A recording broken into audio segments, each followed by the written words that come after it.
Forced to work from home by your employer? Laid off or feeling depressed at home? Do you want to make money working from anywhere? We'll show you how to do it from your couch. It's time for another episode of the Work From Home Show.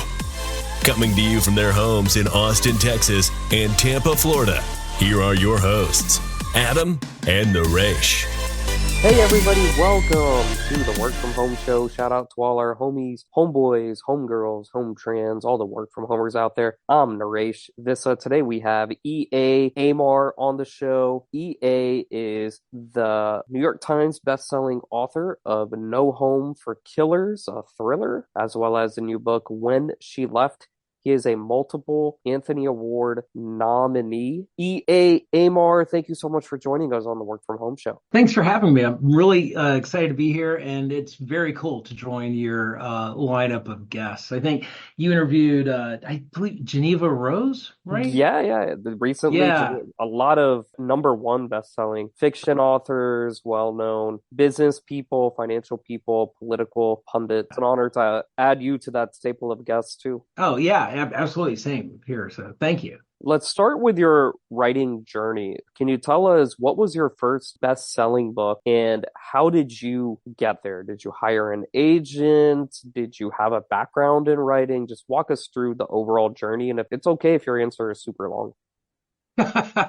Oh yeah. Well, I didn't hit the New York Times bestseller. I was an Amazon bestseller, but I was reviewed positively in the Times. So that's which was wonderful.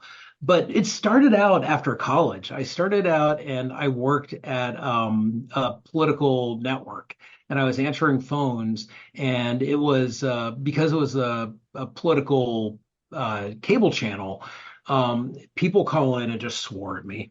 We were too conservative, we were too liberal, we were too middle of the road. Which channel was it? I worked for C-SPAN. Oh, I considered I would okay. Yeah, I guess if anything is political, then you're not going to make anybody. Well, if you're in the middle, I thought C-SPAN was like neutral. But It is. It absolutely is. And it is painstakingly middle of the road, but that does not satisfy enough people, right? They'll turn it on and see we're reviewing a conservative and don't see we're reviewing a liberal afterwards, and then they just call in. So this was pre-internet comments. So I was essentially dealing with internet comments on the phone. oh, it's And what in the yeah. 90s? Yeah, late 90s. Okay. And so had studied writing in college, and I'd always read. Most writers have always, read since they were kids and read a lot. So I began to think like I want to write, and it gave me an escape from that. It gave me something else to look forward to, professionally and creatively. And I began to write seriously then. I started, which for me meant writing every day, meant 2 hours a day, 2 to 3 hours. And once I just started doing that, that's when I began to, sort of fall in love with it. I started doing that seriously in 97. I finished my first book in 2004. That book was terrible. It did not get published. Then I kept writing, and I didn't actually get published till the mid 2010s. So it was a long, long journey that I do not recommend. How long did you work at that cable network? Because it seems like you started writing on the side. There's no Yeah. way you could have made a living writing bad books early on. No. And I still have a day job. I still work, but I worked at C-SPAN for 22 years or something like that. And I loved it. I loved that company. And I only left because it was the pandemic and they were offering buyouts for people who'd been there zillions of years. So I took a buyout and went to and like I said, I've always had a day job, and I went to a local college, and I worked in their office of DEI. Oh, so you work for the DEI office now at the I local did. college? I did that for about a year, and I ended up leaving because it was they brought everybody back full time to the office, and it just wasn't sustainable for my family. So I now work fully remote, and I work for Oxford University Press. Oh, that's great. What do you do for Oxford University for Press? Marketing. I do marketing for their medical and epidemiology journals. And the fortunate thing is I don't have to know anything about medicine or epidemiology, including what epidemiology actually means. So Well, I learned what they it just was during the pandemic. I learned sure, all about it. yes. Yeah. Yeah. I wasn't there during the pandemic, when things were apparently just, everybody was going through their journals and it was, sort of halcyon days for that department. It's um it's great. It's a lovely company. A lot of British people who use British phrases to confuse me. Um I'm like, is that real? You're really going to Humperdinck upon Ashton this weekend? Or are you just making that up? But it's great. It's a fantastic company. So Great. We'll talk a little bit more about your other career, and then we'll yes, go all in on the actual writing and the book stuff because I didn't know about most of the authors who come on our show. They're like New York Times bestselling authors who are doing this 100% full time. yeah, They left their jobs full time a while. Like nobody came on our show and said, "Oh, I still have a job for C-SPAN or Oxford University Press or doing the DEI." So I think it's interesting that you still do work a full-time job.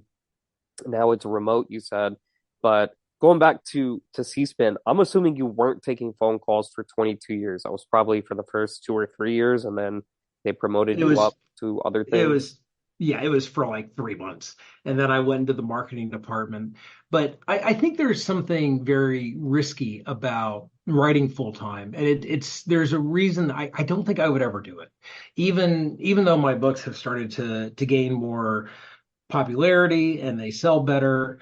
And I conceivably could consider not working full time and devoting more time to writing. It's a fickle market, man. I think, I got into writing to write what I want to write. And I have a lot of friends who write full time and they have to scrounge for jobs. It's the gig economy, right? So they're writing their books, but they're not living off that entirely. And very few writers do. Something like, I think 1 to 2% of writers write full, live off their books. It's other stuff. And I don't, I didn't want to do like listicles for BuzzFeed on the side or something, which would have been fine, if it was something. I don't begrudge that. I actually have friends who do that, but or did, but I don't. It wasn't. I just want to write what I want to write, and not have to, to write something I don't believe in. Interesting. Well, your latest book, not your latest book, sorry. One of your books, which I brought up earlier, No Home for Killers. Yeah. Would you say this was your breakthrough book? It came out in 2023, and I haven't gotten a chance to read it. I do have a copy of it sitting right here, but just looking at the ratings, the reviews, this is the one that hit number one on pretty much all the major categories on Amazon, and it's blown other authors we've had on this show out of the water. I mean, you're up to more than 8,000 reviews on Amazon, more than 6,000 on Goodreads. This book absolutely crushed it. So would you say this was your breakthrough book that essentially got you this interview?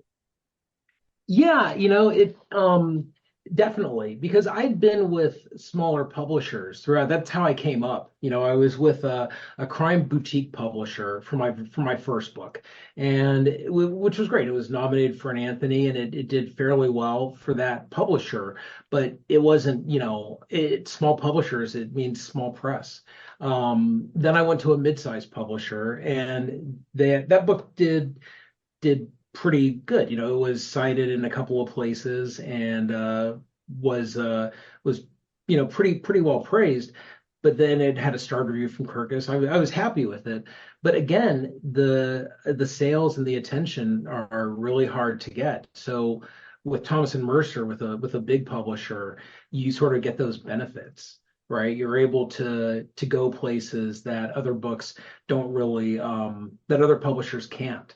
So that was a big thing. It was a learning experience for me. And there's trade-offs. No writer, no right, very few writers are happy with everything with their publisher. And there's always, things you're like, oh, this could be better, or this publisher does that better. But as long as you have, a champion at the publisher, a good editor, and somebody who believes in what you want to say, then that's really the best you can get, I think. How were you able to land Thomas and Mercer as a publisher? Did you have an agent who hooked that deal up? Yeah, so I sent my book "They're Gone" to them for consideration, and the editor we sent it to turned it down, but very regretfully. And she said, let me know what else Ed writes. And then about a year later, she reached out to my agent, and she's like, hey, I keep thinking about that book, and I feel like I shouldn't have passed on it. Does he have something else? And we were like, well, as a matter of fact, I'm finishing up my next book. So we sent it to her as an exclusive for her consideration, and she sent us an offer in about a couple days. So it happened really fast, and that's how publishing is. Some stuff will go incredibly fast, especially successes. Beyond that, of course, but they'll happen really quick, and then often it's waiting to hear back, waiting months. And you have to condition yourself to ride those times. Your first few books, when was you said your first book, nothing you finished like in 2005, I think, and nothing really Yeah. came of it. Were those all self-published, or are they just sitting in a computer somewhere? Oh yeah, they're sitting in a computer. I didn't, when I started writing, self-publishing wasn't really a thing. It didn't really become, I think anyways, it didn't really become a main force until the mid 2000s. So when I started writing in 97, that wasn't an option. It was called vanity publishing, and it didn't mean vanity, it just meant you're publishing a book for your family or something. So that wasn't really an option I ever thought about entertaining. And then I always just wanted to traditionally publish. So the books that didn't get published, ended up, never getting published. And I was fine with that because you get better with every book, right? I mean, you ideally. And, I don't want to, I'm happy I don't have like books I'm not proud of on my record. Now, there were successes, right? I mean, I was able to publish short stories and write some other things, and I got a really great agent at a powerful agency, but we couldn't sell the book I had. So there were, there was stuff to keep me motivated, but it's very much, a game of persistence, and you hope that at some point you're not your persistence isn't pathetic. That there's that what you're doing is you're not that one of those TV shows where they have a terrible singer and she has no or he has no idea that they have no idea they're terrible. Everybody knows but them. And you don't want to be that person. And then you can't help but wonder, should I be doing this? Am I right? But you persist. What was your first book that was actually published, and what year was that? That was The Unrepentant, and it came out in 2015, I think. Um, and that book was the first one. Like I was really proud of that book, and I still am. And that one, I wanted to write. It was a smaller publisher, but it was a smaller book, and I wanted to do something that just showcased that I belonged. That I belonged in this world, and that was the one that moved me up from one side of the line, the audience watching an event, to being on the stage at the event. Um, that was able to sort of break a little bit out of those small publisher boundaries and garner some attention. Do you expect No Home for Killers to be made into a TV series or a movie? It seems like it has such a strong following. Um, I don't know. There was some interest in it, but no one that my agent and I wanted to really pursue. Um, so I didn't, the thing is, I didn't really write it in that vein. I didn't see it that way. I didn't see it as necessarily cinematic. Um, and I think I would have approached it differently had I. Now, with When She Left, there's a much more cinematic quality to it. And that's what one of the review and book lists said. It's instantly cinematic. And I thought that's what I was going for. So I'm really glad they picked that up. If that was made into a TV show or movie, then that would be, amazing. I'd be, I wouldn't say no. Right. And When She Left, it literally only came out, I think, was it yesterday? Today, Today. yeah, Well, by the time this episode is going to air today, so we'll talk more about getting copies of the book on at Barnes and Noble or Amazon or wherever you buy your books. It's everywhere. yeah. When She Left. Going back to your writing process, also your full-time job. So, are people at your work? Do you write under a pen name? Do you keep it separate, like your writing name from your work name, or everyone at work knows, oh, he's a guy who's coming out with all these great books now. Like I mean, it's almost like I would sense that you're probably going to eventually become bigger than the company. I mean, that would be amazing. But yeah, my pen name's so close to my real name. It's Ed Aymar versus E.A. Aymar. So, and the only reason I write under E.A. Aymar is because I don't like how Ed Aymar looks in print. There's no real like fancy reason for it. That's basically it. So with when I was starting to write, when I was teaching myself how, I didn't tell anybody what I was doing. The only Yeah. people who knew were, like my wife, and that was it. And I didn't want, and she was my girlfriend at the time. I didn't want people to know because people will ask, how's the writing going? And you're like, well, nothing's happening. So until, and it just makes you feel down. Yeah. So, but once I got published, then I wanted everyone to know that I was fine to tell everybody because you need to get word out there for events, for people to spread the word. I mean, I think, when it comes to selling books, the thing that I mean, there's different arguments, but I think that what works the best is word of mouth. That's what gets books passed from book club to book club to book club, from from readers to newspapers to reviews. Other reviews see it. So that word of mouth is really paramount, and you need to have like a really solid presence for that. I mean, we talked earlier about Geneva Rose, and she's a perfect example of that. She built her following that way, and it's been a great example for other writers, few who can emulate it. Has it affected your job at all? How are you able to juggle writing these number one best-selling fiction books along with having a full-time job? Well, I pretty much mail in the job. No, that's not true. When I set that schedule early on of writing every day, that really paid off in the end for now because I get up at 5 a.m. I write for a couple hours, and then I get the kid ready for school. He goes off to school, and then I start my day job, and I work till 5, and then he comes home, and it's family time after that. So there's a lot that ends up being, I don't really have time to like, Yeah. to screw around. I've got to get my writing done when I have the time to do it. And on weekends, I have a little more time, but otherwise, that's what I got, and I have to work with it because I really can't like take a break from work and go to the writing office and write there.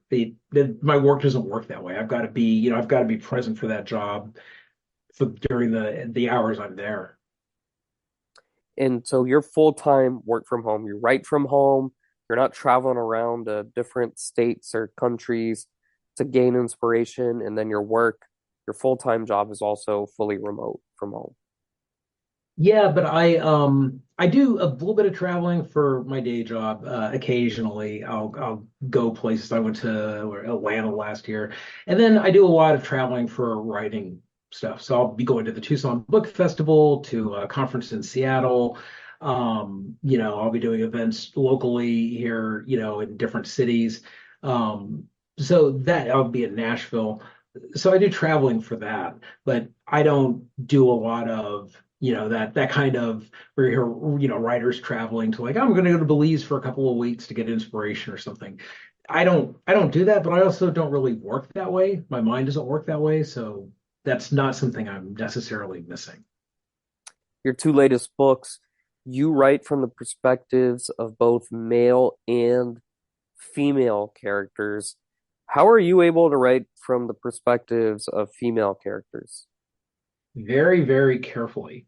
Um, well, what it is I write when I write those stories, I try not to get too in depth with the character because my favorite writers right now are all women, and they're writing psychological thrillers, and they do such an amazing job of getting insight into these characters and into expressing their vulnerabilities and secrets. And I don't have that lived experience. I can't emulate that the way that they do. So I'm third person, and I'm a little removed, and the characters I act in ways that I hope are realistic and relatable, but there's a distance. And then I have all of my early readers are women, all of my agent's a woman, my editor is a woman, and they are all strong, outspoken women who seem to love calling me out on any mistakes I make. So so I have a pretty good editing team. Tell us about the necessity of representation without appropriation. So define what appropriation is first, and then tell us more about representation. Yeah, so that's a real big debate in writing in general, crime fiction as well, included in that. So appropriation, would be taking a culture and representing it in a way that is that's not recognizable to that culture, or false or misrepresentative. Um, and that's a big thing. That happened with American Dirt, which was a huge story within the writing community. It didn't affect the book's sales or anything, but Latino and Latino writers responded really negatively to the portrayals of Mexicans in that book. And the author, I don't think intended that maliciously or anything, but that's really where representation came to a head in crime fiction. And that's there's a fairness to that. Some writers reacted in ways where they were like, I don't, so what, now I can't write from, another point of view. I have to write from myself. And no, no one's saying that. You can tell whatever stories you want to from whoever you want to, but you have to be aware that your work, like all work and all elements of your work, is subject to criticism. And if you misrepresent something, you are subject to having to deal with that blowback. And that's what happened with American Dirt, and it's happened to a couple of other writers. But it's important to make that distinction. That's why I said when I write woman, I'm very careful about it, and I try to make sure that I'm representing the experience as accurately as possible.